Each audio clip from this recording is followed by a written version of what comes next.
Assalamualaikum warahmatullahi wabarakatuh. Para sahabat sekalian yang semoga diberkahi dan dirahmati oleh Allah Subhanahu wa taala.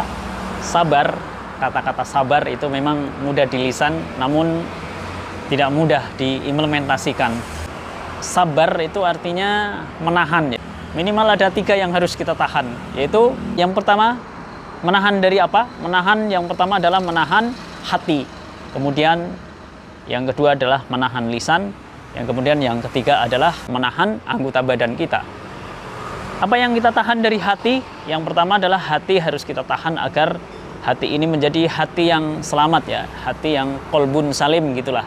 Hati yang selamat, hati yang tidak bermaksiat kepada Allah Subhanahu wa taala. Kemudian memelihara keikhlasan dalam ibadah itu juga merupakan menahan diri agar hati itu selamat.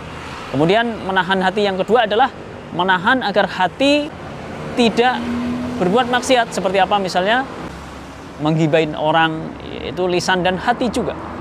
Kemudian yang kedua adalah menahan dari lisan, yaitu agar lisan kita senantiasa melakukan ketaatan kepada Allah Subhanahu wa taala, yaitu untuk berzikir kepada Allah Subhanahu wa taala dan tidak mengucapkan hal-hal yang mengandung kemaksiatan. Kemudian bersabar dari anggota badan. Apa yang ditahan dari anggota badan ini? Ya tentunya anggota badan ini untuk berbuat ketaatan kepada Allah Subhanahu wa taala. Untuk berbuat ketaatan kepada Allah Subhanahu wa taala, dan jangan sampai anggota badan kita untuk digunakan kemaksiatan. Naudzubillah. Nah, hal-hal ini perlu kita latih. Dan yang lebih sulit lagi yakni bagaimana kiat bersabar dari gangguan orang lain, dari perbuatan yang tidak mengenakan yang dikerjakan oleh orang lain kepada diri kita. Mana yang lebih sulit?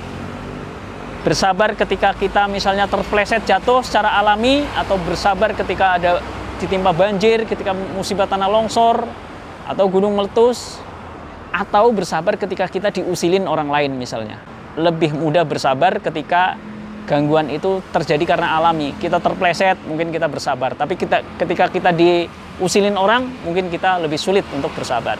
Nah, di antara kiat untuk bersabar, yakni yang pertama adalah bahwa segala sesuatu itu telah ditakdirkan oleh Allah Subhanahu wa taala. Kemudian di antara kiat untuk bersabar dari gangguan orang lain, yakni bahwasannya segala sesuatu yang menimpa kita lantaran karena dosa-dosa kita. Maka perbanyak istighfar. Ketika kita ditimpa sesuatu musibah, maka perbanyak istighfar. Mudah-mudahan kita termasuk hamba-hamba Allah yang berusaha untuk bersabar. Barakallahu fikum. Assalamualaikum warahmatullahi wabarakatuh.